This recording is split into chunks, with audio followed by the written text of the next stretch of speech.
I have been asked to be the spokesman for this Allied Expeditionary Force in saying a word of introduction to what you're about to see. It is a story of the Nazi defeat on the Western Front. So far as possible, the editors have made it an account of the really important men in this campaign. I mean the enlisted soldiers, sailors and airmen that fought through every obstacle to victory. Of course, to tell the whole story would take years, but the theme would be the same. Teamwork wins wars. I mean teamwork among nations, services, and men. All the way down the line, from the GI and the Tommy to us brass hats. Our enemy in this campaign was strong, resourceful, and cunning, but he made a few mistakes. His greatest blunder was this. He thought he could break up our partnership, but we were welded together by fighting for one great cause, into one great team, a team in which you were an indispensable and working member. That spirit of free people, working, fighting, and living together in one great cause, has served us well on the Western Front. We in the field pray that that spirit of comradeship will persist forever among the free peoples of the United Nations.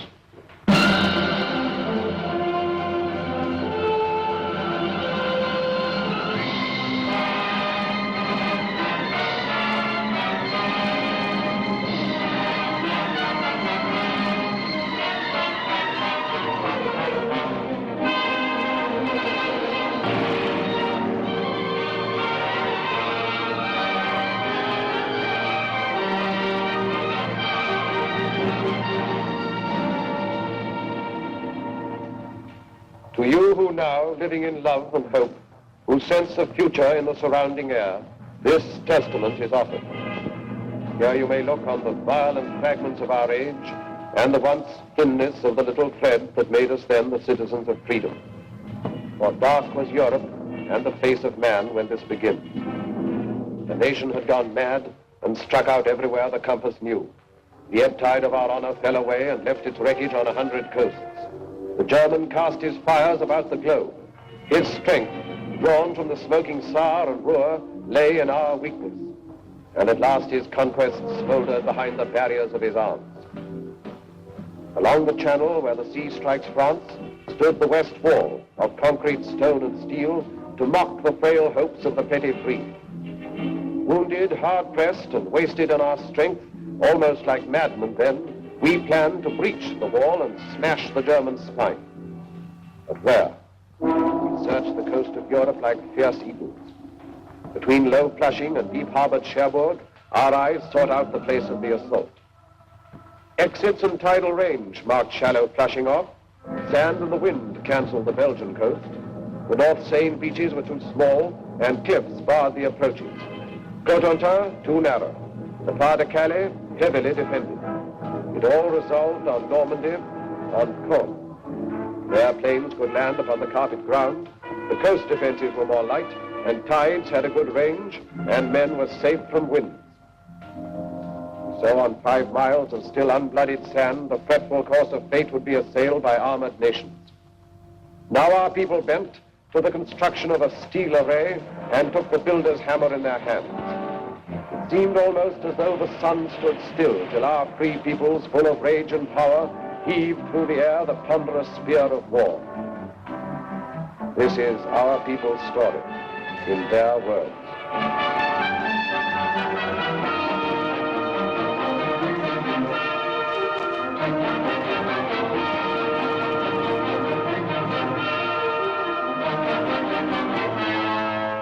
I suppose if the battle of the North Atlantic hadn't gone right, things might have been considerably different. It was an ugly time for all of us. Merchant ships, naval escort, air patrol. I guess I had my share of bad luck. I lost 3 ships and some good friends.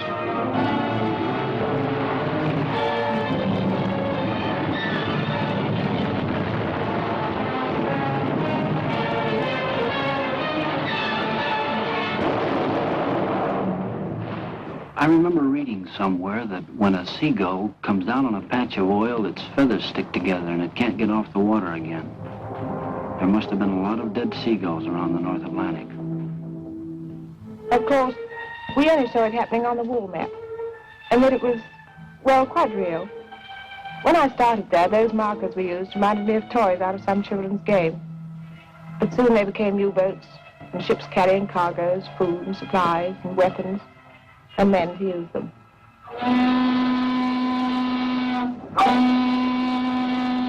I remember coming over, the worst thing about the trip was you didn't know where you were going. Wherever it was, you'd be a stranger, and nobody likes that. That ship was loaded from stem to stern with sad sacks. Around the third day out, things got pally. Like the fella said, we're all in the same boat. The comic. Finally, we got to Liverpool. They had a band to play us in, an English Army band full of chimes. I'm dreaming of a white Christmas, they played. To tell you the truth, it was pretty corny. But nobody said anything because, well, you know, it was a nice gesture. Funny thing, on the way over, you felt like you were the whole works. You couldn't help it. But then, all over the UK, you'd see things that made you begin to realize you were just part of a big proposition. All kinds of things.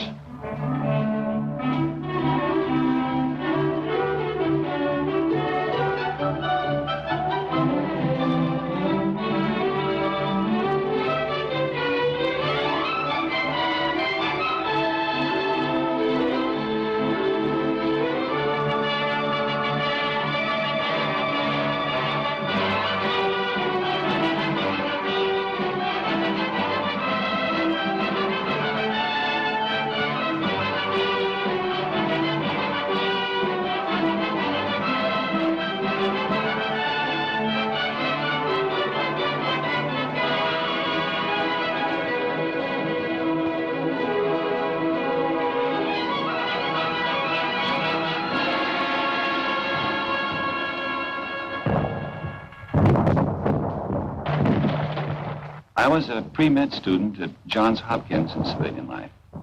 Now, I do know a little something about anatomy. And I say it is scientifically impossible for the human body to stand up to the training we receive. An absolute impossibility. The muscles and tendons and bone structure was not designed to withstand that battering. Don't ask me how it happens that we did stand up to it. I don't know. It has no scientific explanation.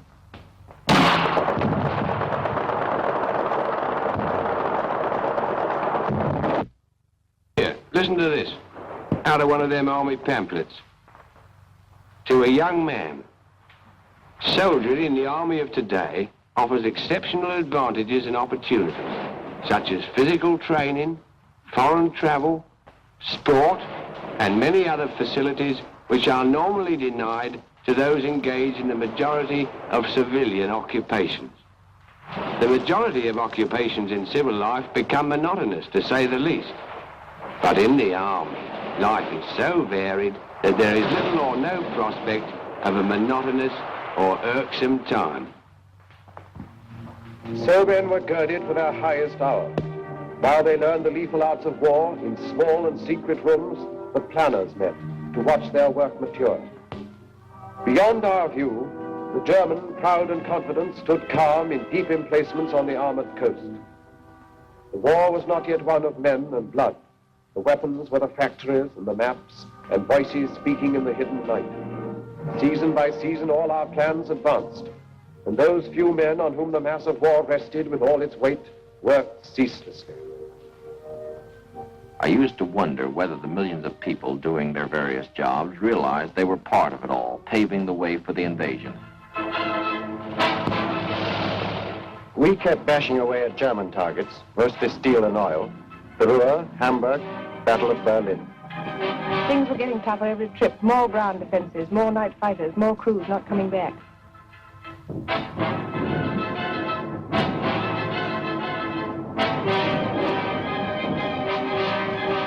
We got away early in the morning.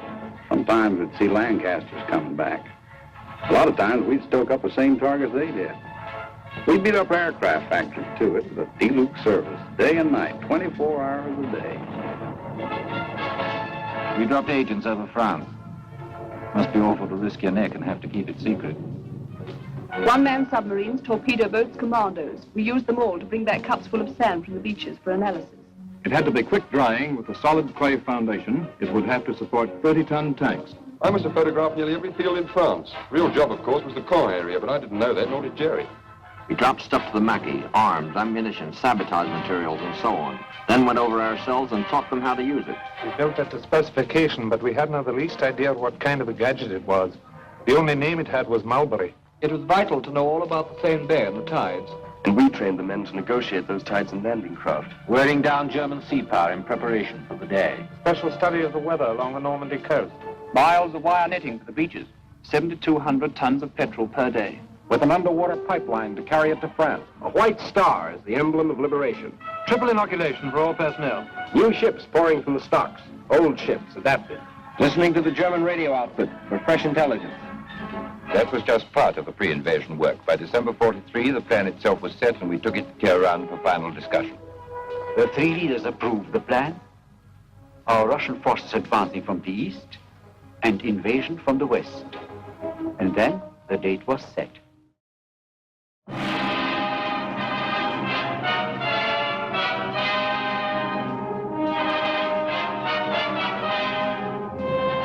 I assumed command at Scheldt with the best all-round team for which a man could ask.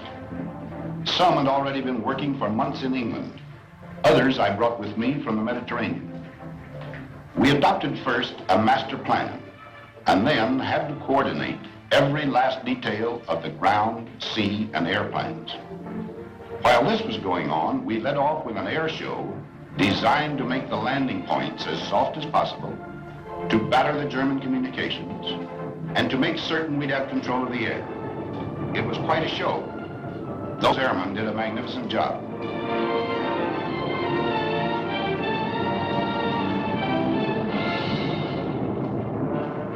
We had Polish, French, Czechs, all sorts in our outfit. They'd natter away in the mess about what they'd been up to. The only word you could ever make out was marshalling yards. Us bombardiers seemed to do nothing but look down on French bridges those days. We used to ask each other, have you cut any good bridges lately? Well, finally, there was only one whole railway bridge left over the Seine between Paris and the sea.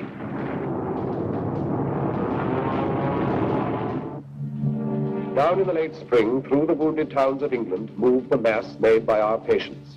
2 precious years of plans were put away. The offices were empty.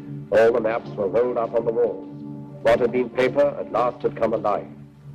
Across the channel, aware of our resolve, with cold contempt, alerted Germans stood beside their guns, and reinforcements rumbled from the Rhine. Their generals were prepared, their might was poised. They looked across the heaving sea and grinned. They would reap harvest of us on the beaches, and even death himself would stand amazed. Yet faint across the groaning of the sea came the thin thunder of a mass of power. Born from the great free peoples of the earth, it gathered in the ancient ports of England to crowd upon the steel-encumbered ships.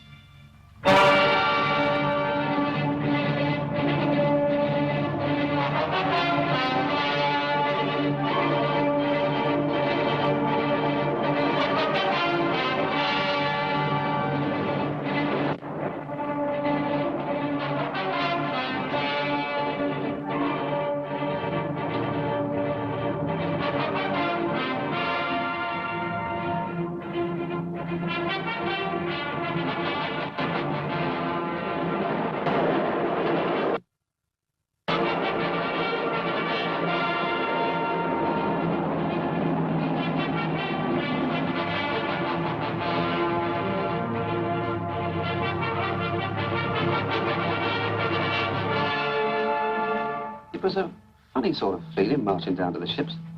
We'd done it plenty of times before, of course, on schemes and that kind of thing. They didn't tell us this was the big show. Might have been just another exercise. Some of the chaps cracked gags. They wasn't very comic, but we laughed. I think we all guessed. The general feeling was, okay, if this is it, let's get in there and get it over with. Waiting always got on my nerves. Even waiting for a bus, never could stand it. Well, after a bit, our ship found its place in the middle of all the rest of the stuff. And there we stayed, for days.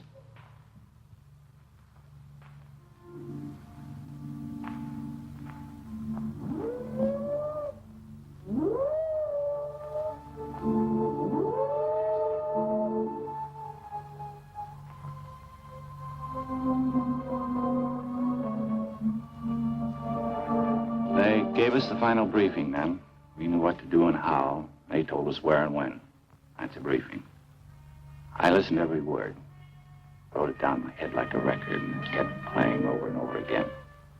Piece of beach in the morning. Ever since I became a soldier, they were getting me ready for this. Before, there'd been time in front of me, protecting me. Now the time had worn away, and there were only a few hours left. In the morning, I'd have to face it. I tried to imagine how much fear I would have. You know, it would keep me from doing my job. I suppose everybody else was wondering the same thing.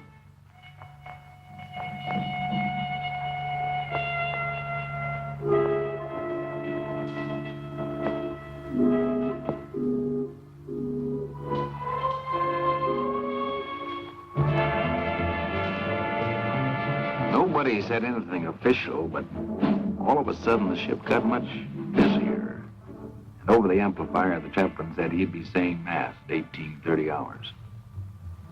Funny, I don't think I ever believed, even after the final briefing, that the invasion was going to come off. And a voice in the loudspeaker said, men who wish to take their anti-seasick pills should take the first one now. That did it.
I was tugging a glider, the way we always practiced it, except that I've never been in the air with a whole army before.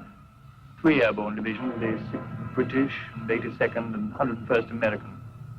Just before the glider pilot cast off over the landing zone, I wished him good luck over the radio. It seemed a sort of inadequate thing to say.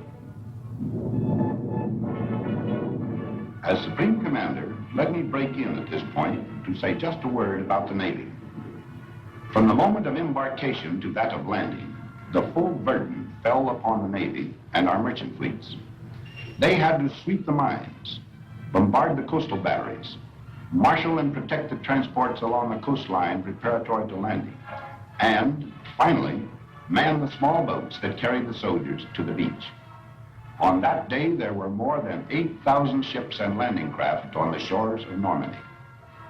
It was a most intricate task and a vital one for the success of our plans. The courage, fidelity, and skill of the Royal and American Navies have no brighter page in their histories than that of June 6, 1944.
Back in London, only a few people knew.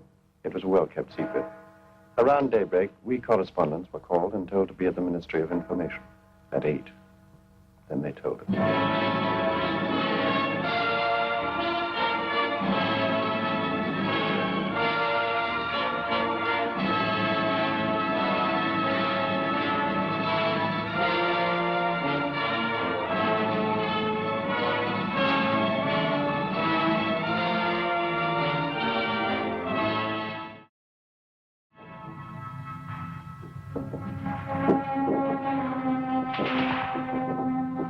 They call our beach Omaha. Don't ask me why.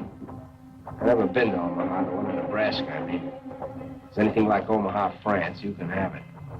I understand Omaha was the roughest spot. We lost some good men, took a few prisoners. It was a lousy trade. We've been told what to expect, so it wasn't like a surprise or anything. It just, well, when it really happens, it's different. For a while there, we were pinned down, but a lucky thing, the other beaches were going better, so we got a little more than our share of the old teamwork. Navy come in, the air guys, and finally we got moving good. You know, you hear a lot about how long it takes to make battle-hardened soldiers out of green troops. Listen, I got to be a veteran in one day. That day. And so they paved the beaches with their blood and lurched across the dunes and reached the roads. The German parried fiercely. In the depths of rich green pastured Normandy, the 3 airborne divisions, first of all to land, fought lion-like against most grievous odds. And loud across the cratered face of France came German reinforcements. From Berlin, a voice cried out the Allies must be hurled into the sea before another day had burned its hole in history. Locked in battle, the armies clashed. Our first objective, then, was to merge all the beachheads into one, and 50 miles of men drive on together beyond the red sands through the broken wall.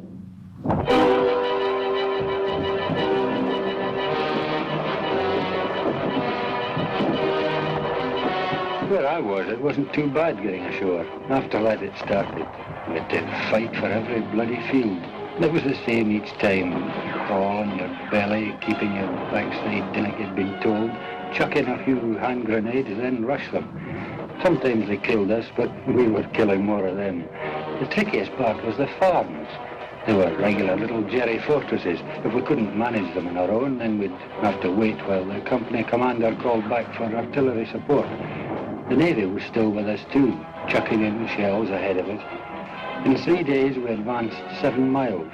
Then we were told to stand fast and dig in. Next morning we heard the news. We got it from the BBC. It sounded great. We'd joined up all along the bridgehead. It was a solid line, 45 miles of it. We'd got a foothold. We were in.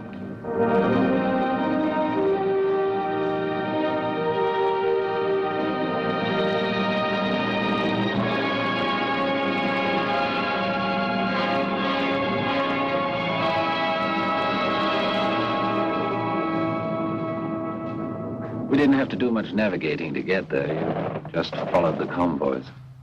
I was doing close support. We waited around, and then the ground troops would whistle us out and told us about some hand target they wanted removed, and then in we go. We were like taxis on a cab rank.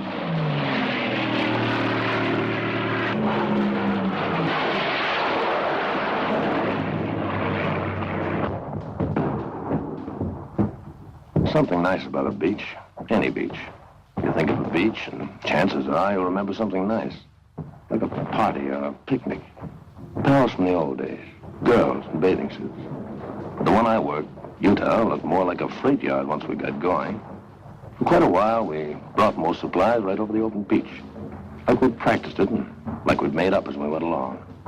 We worked a 24-hour shift with ducks, lights, rafts, rowboats, all sorts of Rube Goldbergs. The stuff just kept pouring in. Tanks, trucks, food, ammo, guys, millions of things.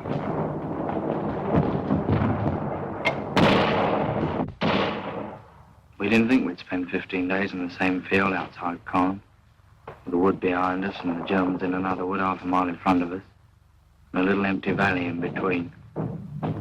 Each side mortaring each other all the time. Just meant you had to live in a slit trench. You got into a routine.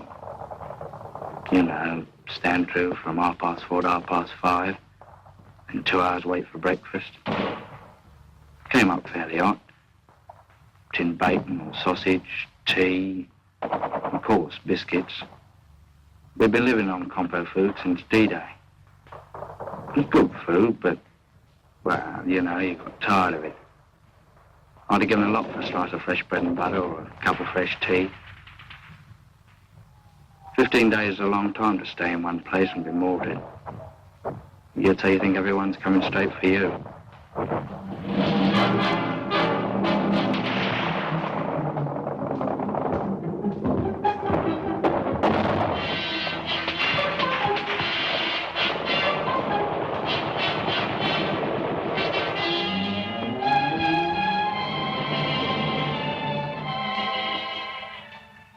I can remember every case we ever had, especially the first one. The ambulance brought him in late one afternoon. I came over to where he was lying, and he looked up and grinned. I asked him how he felt. He said something about the German with a machine pistol using him for a dartboard. He was quiet and patient and a little bewildered. He'd never been hurt before. He asked how the fighting was going, and he passed out. The doctor came over and looked at his wounds and swore. Said he had no business to be alive. We put him on the operating table and did what we could.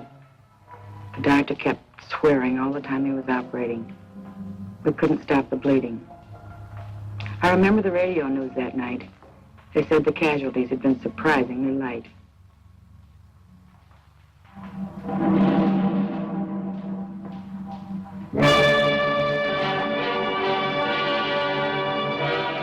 They said the whole thing was dear old Winston's idea. A collapsible prefabricated harbour with everything on it except a nappy.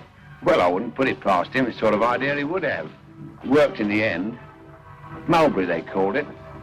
Well, I felt pretty good about it because I'd watched it grow right from the sinking of the first ships for the outer breakwater. And further along to the west, the Yanks had brought one over too. Then on D+13, I think it was, an onshore wind started up. Not much at first, but it got worse. Unloading onto the open beaches got very tricky. We heard that over on the Yank section, the other harbour had been put right out of action. And when the wind dropped, old Mulberry looked pretty sick. And up to that time, it was the only bleeding harbour we had. At the green tip of Normandy, the town of Cherbourg lay, a harbour for supplies. Our need for ports was vital as our breath. The German knew our lack and swiftly drew his forces into tight defensive groups so to contest the issue. All our plans turned upon Cherbourg. All our strategy waited upon its empty docks and piers. So the Americans, sent all across Normandy to the coast, swung toward the north, impatient for the port.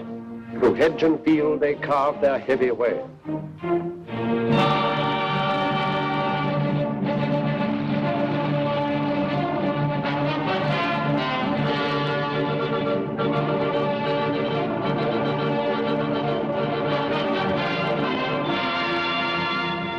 You remember back now when it seems like we took Cherbourg a couple of days after we hit the beach.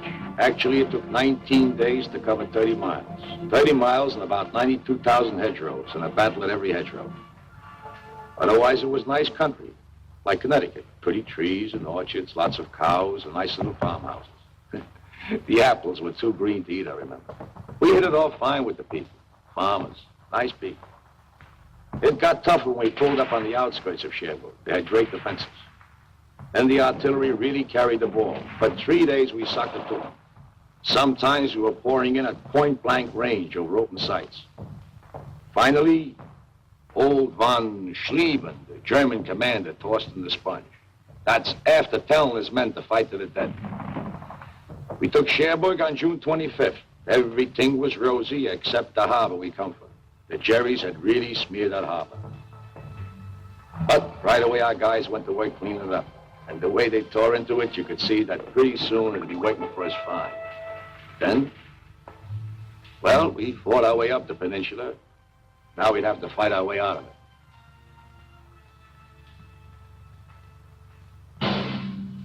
And everywhere inside France, we men of the Maquis were fighting too. I was in the north myself.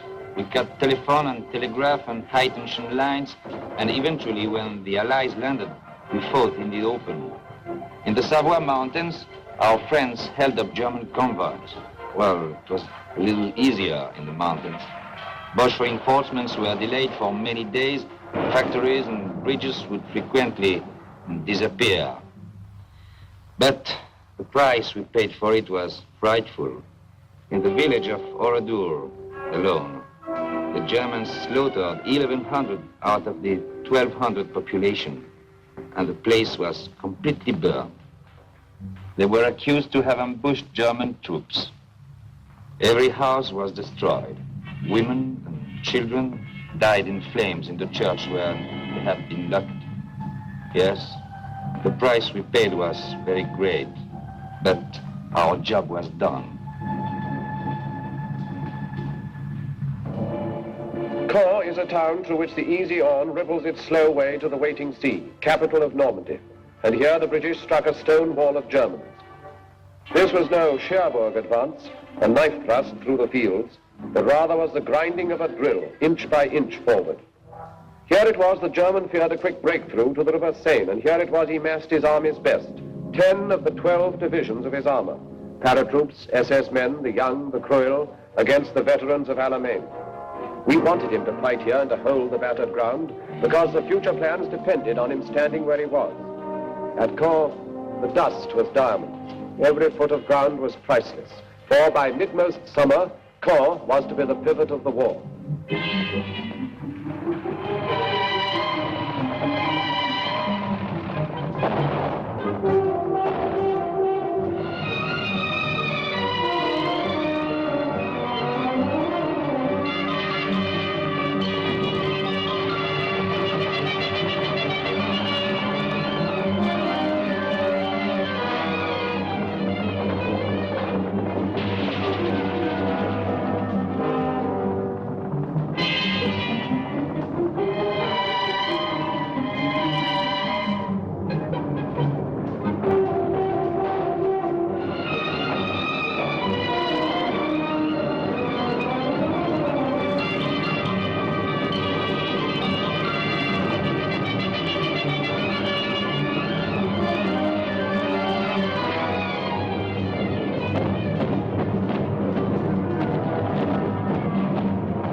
Caen was the first decent-sized town we had taken, but there wasn't any celebration because we knew nothing had been settled.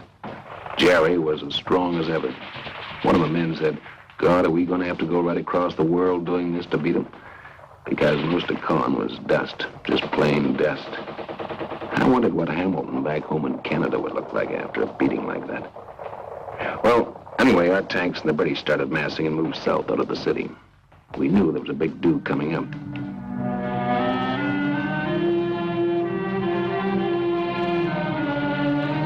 The show for us began south of Caen, where the Poles joined up with us. When we began moving forward, I heard a lot of the lads say Rommel's on the run. But I'd been at Alamein, I knew he wasn't on the run.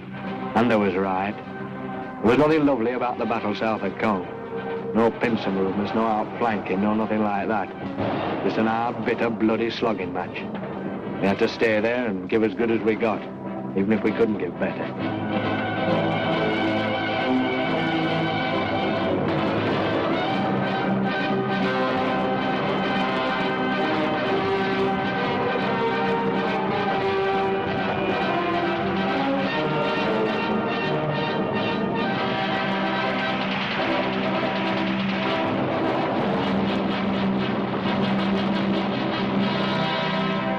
Beyond the rubble and the dust of Caen, the Empire troops kept up their endless pressure. The German did not dare to disengage, but fought with all his cunning and his strength, still unaware of what we planned for him. West by St. Lo, the base of his defense, Americans were poised and bent to fire an armored arrow that would set alight the flame of freedom through the whole France. Until St. Lo was seized, the arrow waited.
1 minute it's quiet with the birds singing.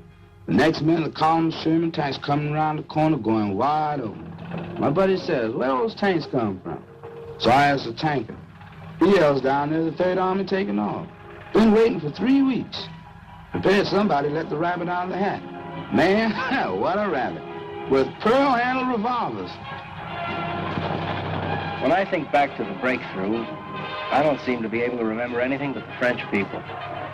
People beside the road, kids we couldn't stop to give candy to, FFI boys bringing in the krauts from the fields, and farm workers waving as we went by. It was easier to look them in the face and smile and wave back at them when you hadn't had to smash their homes to pieces first. The morning we got into Rennes, boy, that really was liberation.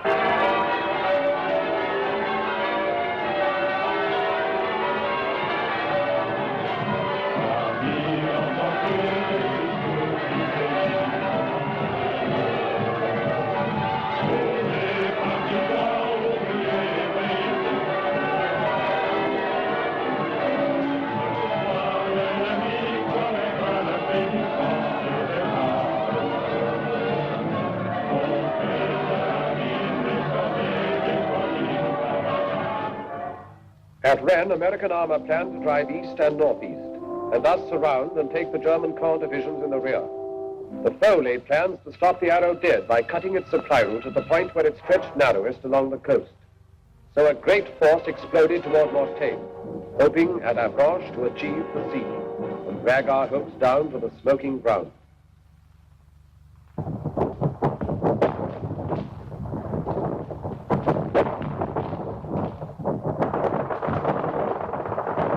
There's a lot of places I'd rather talk about than Mortagne. That's where I got hit. We've been going great up to there. Some of the guys had even been singing, harmonizing. And then that first German artillery caught us. Pretty accurate, too. An hour later, I was short 18 men. Well, we holed in and we hit back with everything we had. They weren't just trying to stop us, see? They wanted to come right through. And then me. I get a belt in the face, left side, and I keeled. The last thing I remember is looking up and seeing those RAF Typhoons. When I heard them screaming up ahead, I thought, geez, I'm glad they're on our side.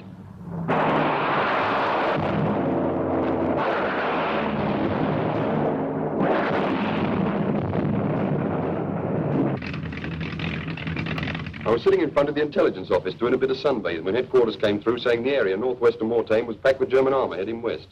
Well, that started it. For 6 hours, the wing kept it up absolutely non-stop. Take off, attack, land, refuel, rearm, and take off again. It was the same on every airfield in Normandy. The only briefing I gave the chaps was, well, you know where they are. And the only interrogation when they got back was, well, how many did you get?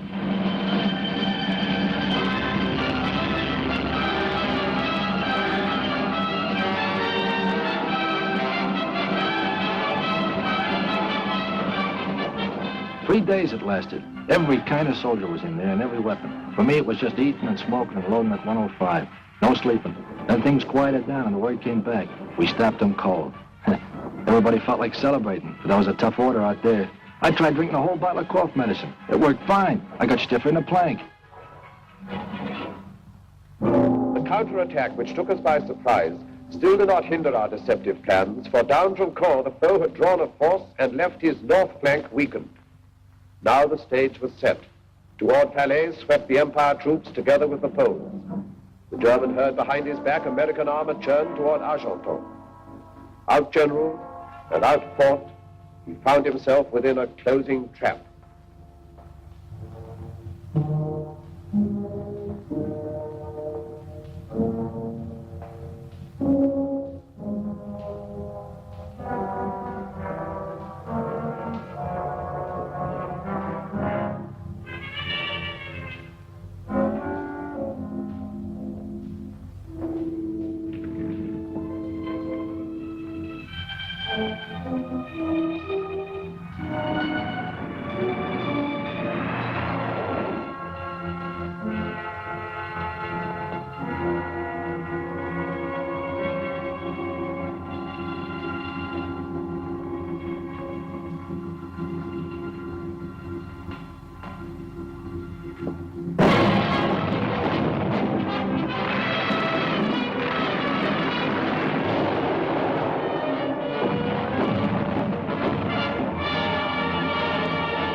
I'd cover them with the gun down to the clearing stations. Thousands of them, and all kinds. The tough ones with the smile froze stiff on their faces by shell fire. And the plain Joes that had too much were ready to tell you that. And their poker-faced officers that never lost the poker-faced look. The SS, the parachute troops, the old soldiers off the Russian front, I've seen them all. The Hitler youth babies looking like they walked out of Lincoln High. Expert killers. Smart Alec with their talk of rights under the Geneva Convention and asking, when do we go to America? And the other guy who crawled out of a hole with his hands up, all through and talking too much, ready to swear he hated Hitler all the time. The kids that knew how a machine gun worked and nothing else. Grinning like they were still on top. They could hardly hold that trigger finger still. And middle-aged guys wanting to tell you about the wife and kids. You'd let them. And they were through killing when I saw them. And through getting killed, too. Some of them thought they were lucky, and others didn't. Dutchmen on the Place de la Concorde and began the battle for the city. After that, it seemed the French flag was hanging from every window. All the flags were made of curtains, old dresses, rags, everything, it didn't matter. 4 days later, we heard shouting coming from the Hotel de Ville. We started running. Me, my husband, everyone in our house. As we ran, people were screaming. The French army had arrived. When we got to the Place de l'Hôtel de Ville, we saw it was true. I kissed my husband because he was crying. Oh, it's funny, eh? We began to realize how unhappy we had been for 4 years and how lucky we were to be alive on this August evening.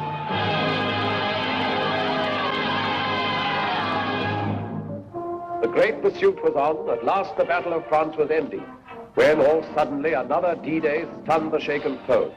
2 armies struck, American and French, along the broad-beached southern coast of France. Then north, the 2 new armies rolled like waves to join the forces moving on the Reich.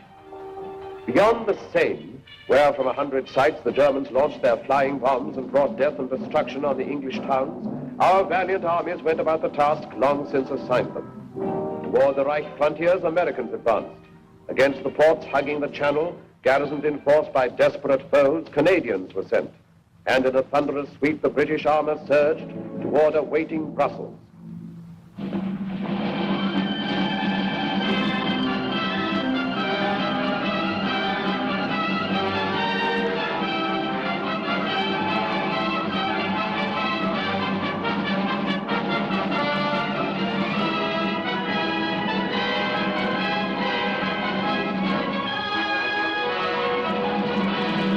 People of Brussels laughed and cried and threw flowers in the tank and said, "Goodbye, Tommy," when they meant to say hello. Man, they were happy. I suppose they were no longer afraid. I remember wondering then how the first German civilians would react to us.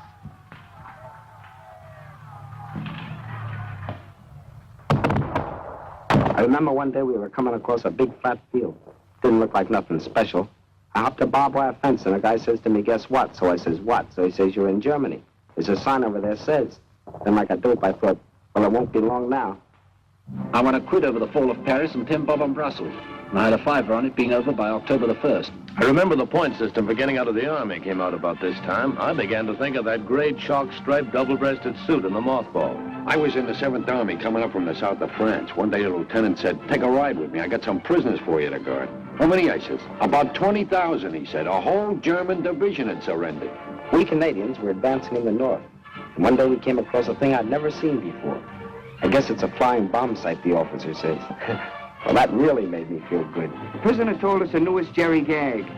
If an aircraft shows up white, it's American. If it shows up dark, it's British. And if it never shows up, it's the Luftwaffe. Every time they sent me along the upper forward switchboard and I got my earphones on, I found out that the rear switchboard had leapfrogged 5 miles ahead. I wrote to the old man in St. Louis. He owns a men's store. I told him he better cut prices on GI neckties and socks if he didn't want to be stuck with a lot of military apparel. Someone asked the Sergeant Major what he thought the chances were for a spot of leave. Don't you worry about leave, lads, he says. We've got the Japs to finish yet. Regular soldier, of course. Keen. It was a terrific feeling crossing the German border. We were sure nothing could stop us.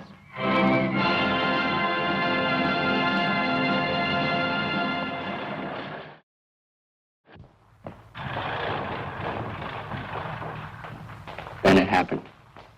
Just outside Metz, we ran out of gas. There just wasn't any to be had. I looked at my 30-ton Sherman sitting there, a useless hunk of iron. I wanted to bawl. I don't know how far we could have gone on, who knows. But I just stopped and sit there in the road. I know then we were in for a rough time. When we took Aachen, the rations were short and mostly K rations at that. But we ate. Then we started to run low on ammo. Well, that was serious. You can't kill a man with K rations. At least I never heard of such an instance. From Antwerp to the Belfort Gap, our drives came to a stop. We could not then proceed until we had a port through which supplies could reach our armies. Crouched beside the quays, the German suicide garrisons held the port so sorely needed. When the German port strategy became apparent, we had to move swiftly to counteract his plan. We captured Cherbourg in a mighty rush, but he hung on to other harbors, and when he couldn't do that, he destroyed them. That was the story at Brest, where American ground, air, and naval forces fought such a long, bitter battle. In Brittany, where we were joined by French resistance forces. At the channel ports of Calais, won by the Canadians. Le Havre, captured by the British. Dieppe and Boulogne, Canadians. And Dunkirk, besieged by the Czechs. It takes a lot of freight per day, per man, to keep an army fighting in the field. The fellows I charged with getting it to the front had a tough nut to crack. We just didn't have enough working ports, that's all. Supplies suffered. Our offensive was slowed, and the German was gaining time to consolidate a new defense line. When our supplies petered out, we'd just reached the Siegfried line. That's as far as we got. We went through the first part easy, Dragon's Teeth and stuff like that. Then we hit the pillboxes, forts, obstacles, hidden positions. It was like going into one of those joints in Coney Island where you get lost. Instead of mirrors, they had guns. With supplies, maybe we could have cracked it then. Maybe not. I don't know. Frontal assault upon the Siegfried line was for the moment fatal. There, encased in trench and pillbox, lurked the German power. A hydra 100-headed, still unslain. And all the cunning of 1,000 years of war had gone to mold its walls of steel. Yet every line must somewhere have an end. In southeast Holland, nothing lay between the British Army and the German plain except 2 rivers and a town. And so we made our plans. To send an airborne army down to seize Eindhoven and the bridges at Nijmegen and Arnhem. Then to hold them for the force that would sweep up like thunder from the south. Thus, where no line existed, would the Rhine at last be crossed in force. I was to jump last at Arnhem, so I sat right forward by the window. I could see nothing but blue skies and Dakotas with the fighters up topside like midgets. One of the boys was reading a newspaper. He showed me a funny piece in it. I couldn't laugh. The coast of Holland came along before I was ready for it. Someone yelled, "Running up now." We got to action stations. I remember thinking, what a bloody bit of bad luck to be bumped off now when the war's nearly over.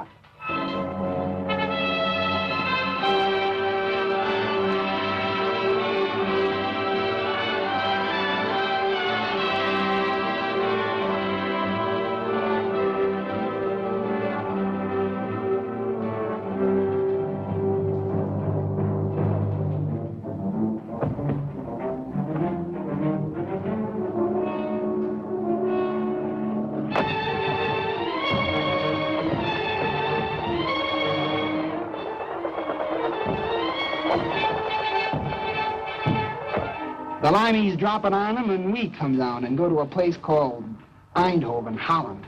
She goes good. We get right, dig in, set up a defense perimeter and wait for the British Army to come up. And we join them and head out for Nijmegen. The bridge at Nijmegen hardly had a mark on it. We crossed the river and started out for Arnhem, but we didn't get far. The Hun knew as well as we did that we'd got to get through, and he put in everything he'd got. That was the worst I ever struck. Knowing our men were there waiting at Arnhem, and we couldn't get to them. At Arnhem, we got ourselves well dug in, us with some of the posts. We were short of ammo and food. That was our main worry. I'll never forget those supply dropping missions. The way Jerry let loose at them and the way they just came straight on into it. Towards the end, we knew the situation was bad. We knew we were hemmed in. We knew it was possible we wouldn't get out. More than anything, I remember the way everyone behaved. Men you knew as the toughest fighters became gentle, kind and considerate to each other. I knew a lot more about men after Arnhem. The guns died out in Arnhem. Then we knew the greatest gallantry was not enough to cross the final bridge. And now no choice remained to us. Direct assault against the Siegfried line would be the only way to carve our corridors into the Reich. But first a port was needed for supplies. Antwerp we had, but thundering German guns controlled the 30 cold miles of the Scheldt from Antwerp to the sea. The docks were still, the winches silent, all the ports lay dead. A useless city severed from the sea. It would stay dead until we cut a way through the grey Scheldt. So the battle formed to free the estuary for our ships. I covered that battle for the Associated Press. I only wish I could have written the story with the greatness of the men who fought it. It was vicious and fearsome fighting all the way. The Canadians and the Poles clearing the south bank of the river, the Royal Navy and Marines and Norwegians charging knee-deep in blood and water into the mouths of the 9-inch shore guns at West Capelle. It was the kind of fighting that makes legends. And the minesweeping of the Scheldt afterwards. It was the greatest operation of its kind in history. The cost of that first ship into Antwerp harbor was the lives of thousands of our bravest men. I reported it as well as I could, but their memory deserves more than words.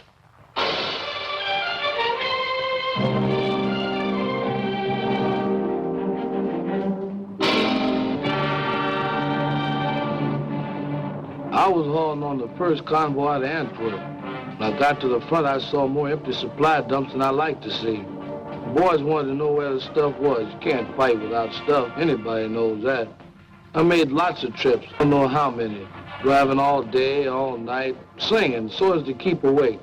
Songs like, Milkman, Keep Those Bottles Quiet.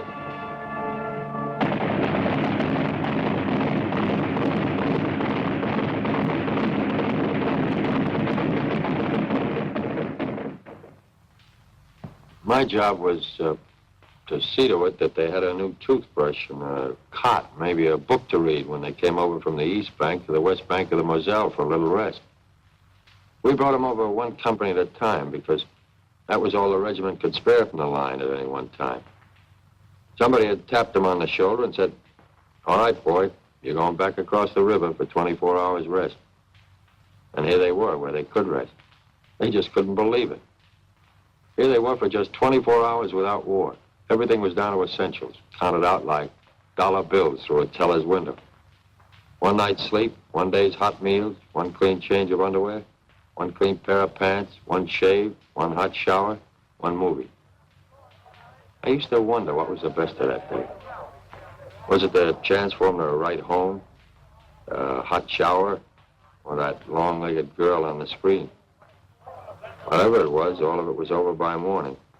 They were going back with their one clean suit of underwear, the hot shower, the clean shave, and the good night's sleep.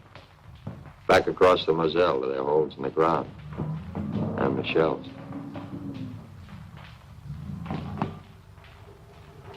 By that time, we knew we were going to see a winter campaign. There was no way out of it.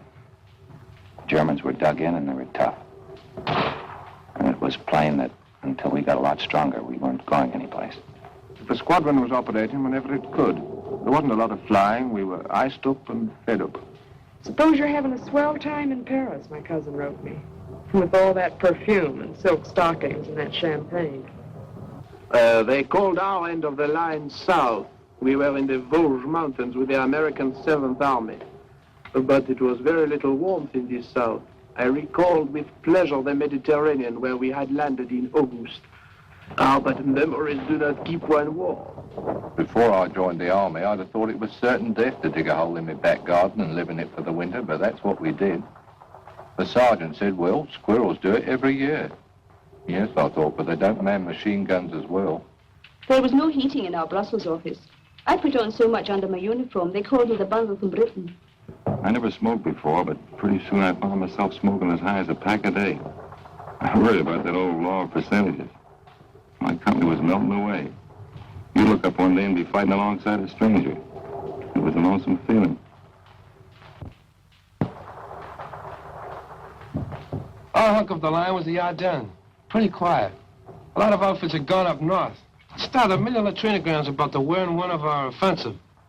Then one day I'm standing guard and these shells start. Thought for a minute this was it. Till I realized these shells weren't outgoings, brother. They were incomings. Next thing I knew, German tanks. It was an offensive, all right, but it was going the wrong way.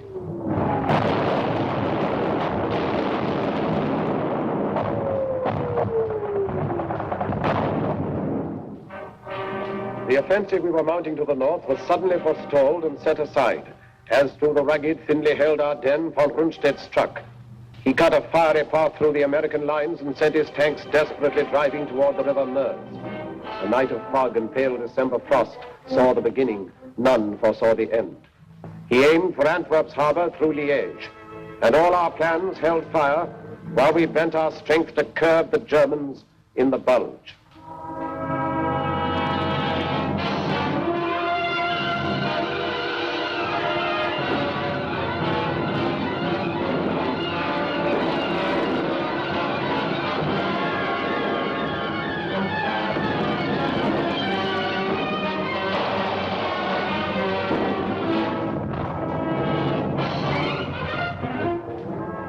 One night I was a replacement in England playing shove halfpenny in a pub. The next day they shoved me in an aeroplane, and that night I was fighting Germans and being kicked around. I don't know about the other outfits, but mine was being cut to ribbons. They were dropping all around me. The thing that still sticks in my head is the medics. The only weapon they had was a needle, but they were around right where it was the hottest. You'd hear that yell, medic, medic. Me there.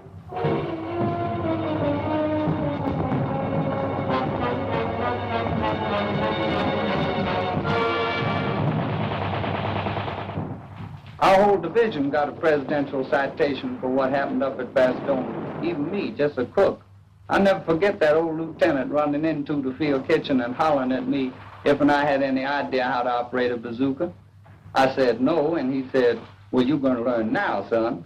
I did, and I'll be doggone if in the first shot out the barrel I didn't get me a Jerry tank. Got interviewed later by Stars and Stripes. They said it was a crackerjack story. I tell it at the drop of a hat.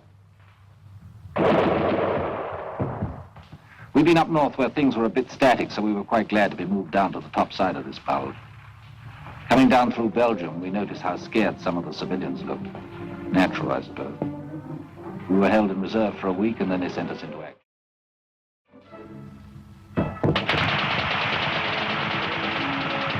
On account of the fog, we couldn't get any air coordination. You sure miss it bad when you've gotten used to it all the way since D-Day. And then on December 24th, like a Christmas present, that sun come up, and after a while we was giving him the old 1-2 again.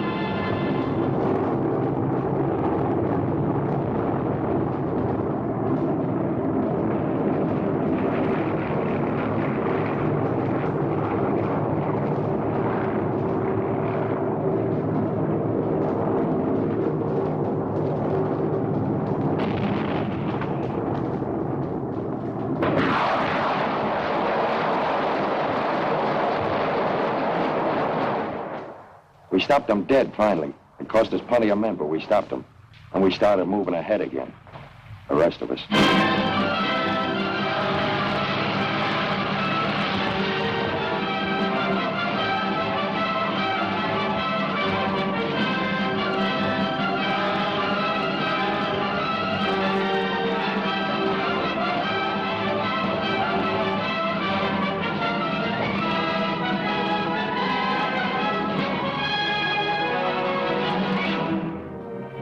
Ormsted reeled back on a recoiling spring. His great attempt was over, and his armies that had devoured such a wealth of blood sagged sodden towards the Rhine.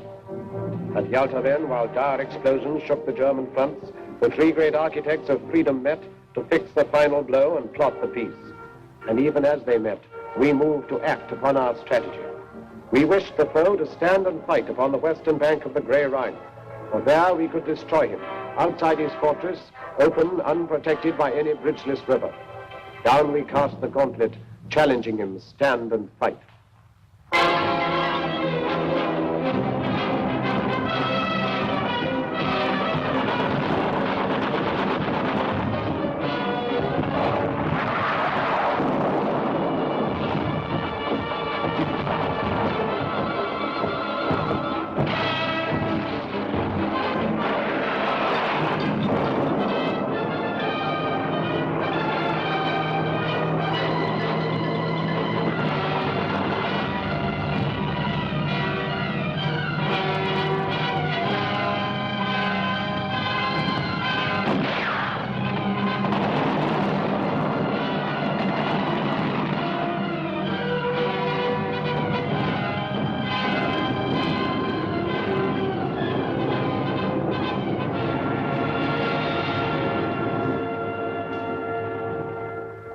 We were attacking the north of the Canadians, round about the Reichswald forest and Dutch frontier area. It was wet and filthy. They nicknamed our army commander Admiral Kriller. Or anyway, the enemy put up some very stiff opposition. But actually, this was just what we'd hoped for. It showed that Jerry's emotions about fighting for every foot of his beloved fatherland were getting the better of his sense of strategy. And every German killed on our side of the Rhine was to make it easier for us on the further bank.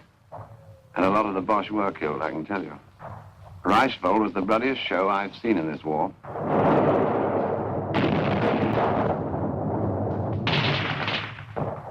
It was one of a push. The captain told me 8 divisions. He usually knows. He follows things like that. I was with the outfit that took Mönchengladbach, I think you say it. There weren't many civilians in the streets, and even the ones that were there we weren't supposed to talk to unless we had to. There was a $65 rap for fraternization. I wonder how they happened to figure out that number. I mean, why 65? We could see the Cologne Cathedral a long time before we got there. That tower was our objective. It was on the Rhine River. We went fast, and by the time we got into town, there wasn't too much fight left in them. Cologne was mangled, all right, but there were still a few buildings standing. I was sorry. I thought of those French cities, flattened. Anyway, we got our objective. Now we had to cross that river. I thought they must be very short of men when they put us sailors into battle dress, lugged the assault boats on the trucks and sent us across Belgium by road. We talk about silent service. I'd never been sick at sea, but I was sick as a dog on the road. When we reached our destination, I was feeling lousy, longing for a breath of sea air, and found the whole bloody landscape under a stinking smoke screen. Like London it was. The next day we got up to the Rhine. It was good to get a glimpse of the water again.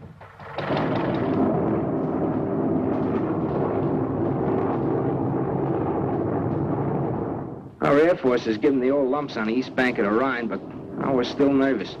The Germans had blown the bridges, and we knew the crossing would be amphib. When I'm nervous, I get off my feed. For 2 days before that crossing, I couldn't eat nothing but a couple of Milky Way bars. It was going to be D-Day all over again. Dangerous. A miracle.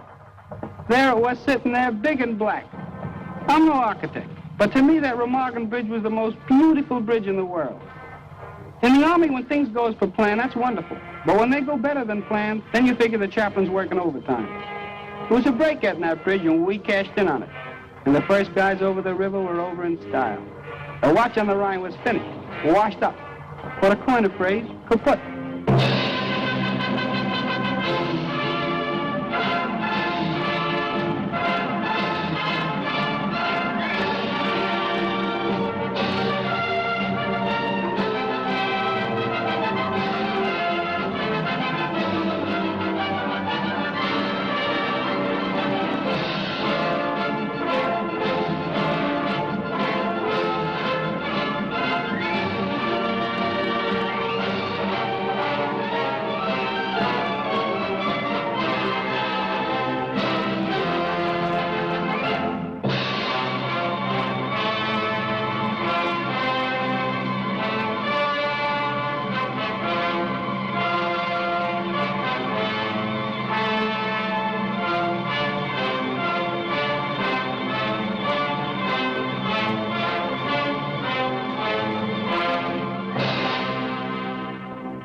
We got across okay and everything was going fine. But suddenly I gets detailed to guard some German prisoners.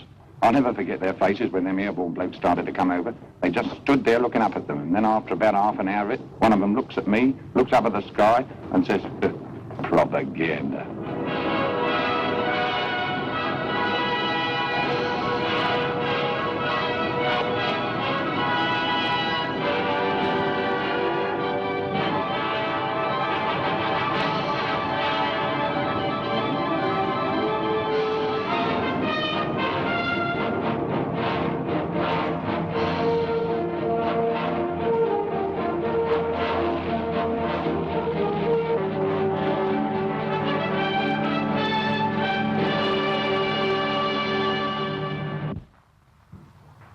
The Ruhr pocket was the first big objective across the Rhine.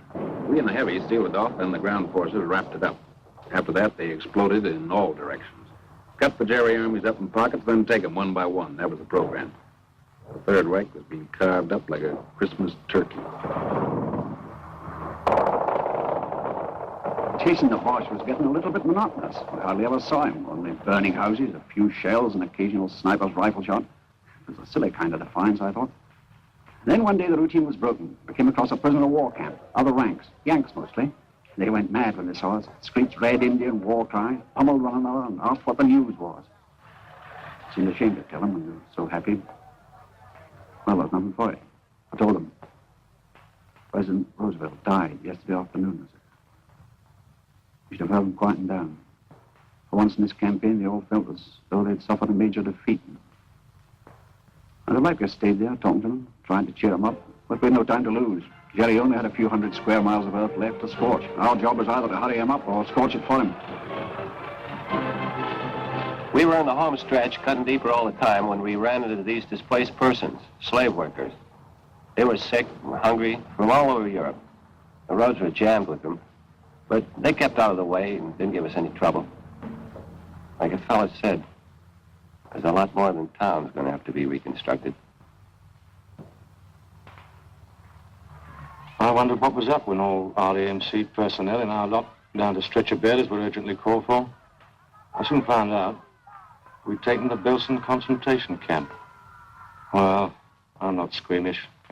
I've seen amputations, operations, deaths long before I went to the army in 41.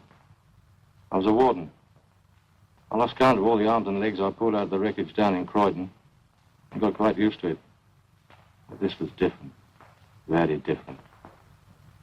I don't know any words big enough to make you understand what we all felt.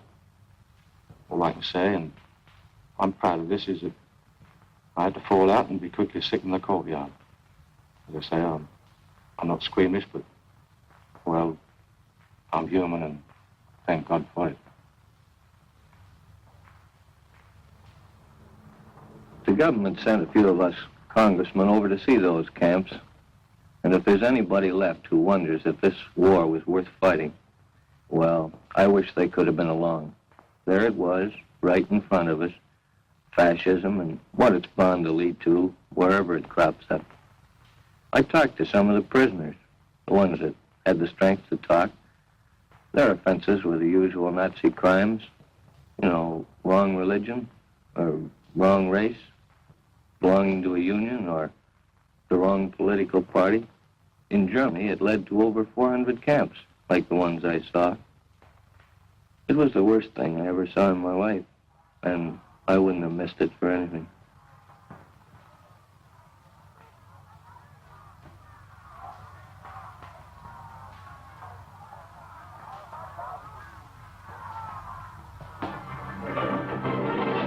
When an army gets to moving in a hurry, that's where air transport comes in.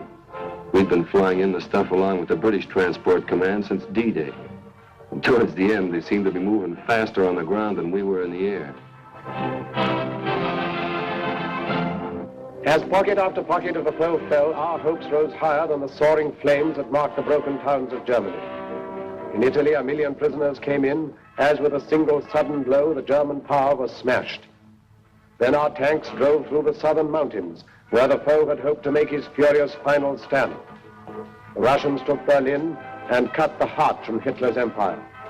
And he himself who planned to rule the earth from pole to pole vanished like smoke among the falling walls. Upon the green banks of the river Elbe, we waited for the east and west to meet.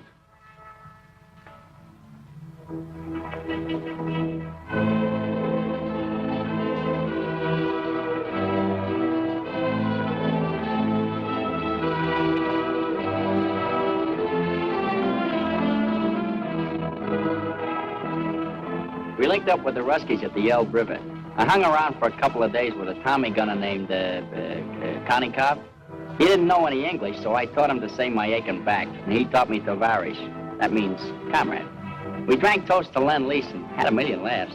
Then old Konikov found an interpreter and gives a toast to the great American soldier. That stopped me. We did all right, but I don't like to think where we'd have been without them.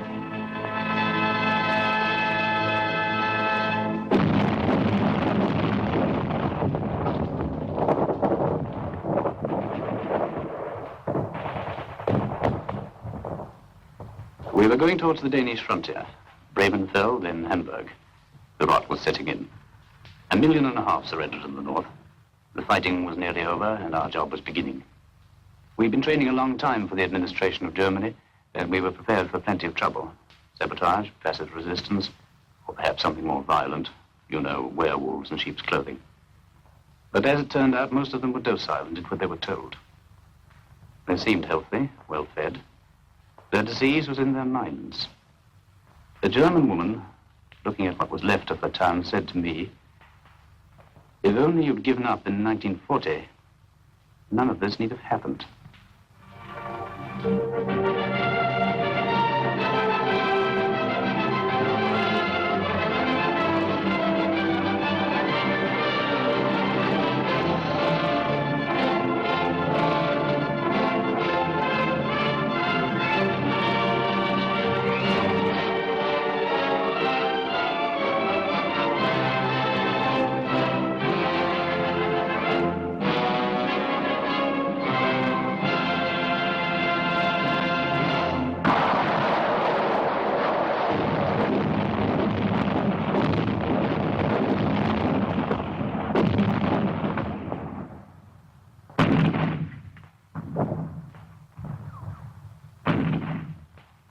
At 1 minute after midnight, May the 9th, 1945, the guns stopped. D plus 337. Now it starts.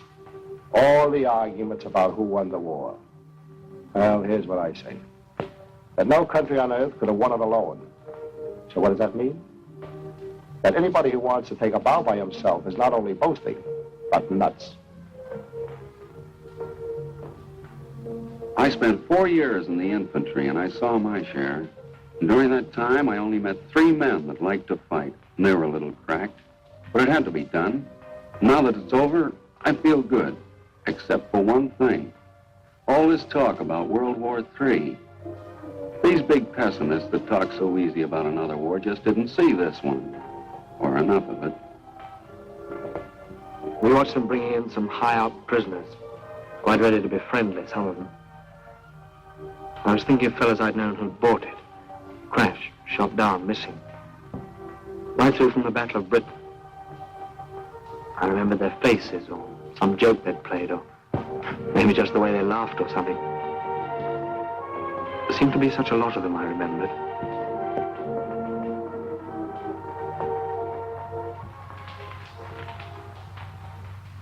To the victor belongs the spoils. That's what they say. Well, what are the spoils? Only this. A chance to build a free world, better than before. Maybe the last chance. Remember that.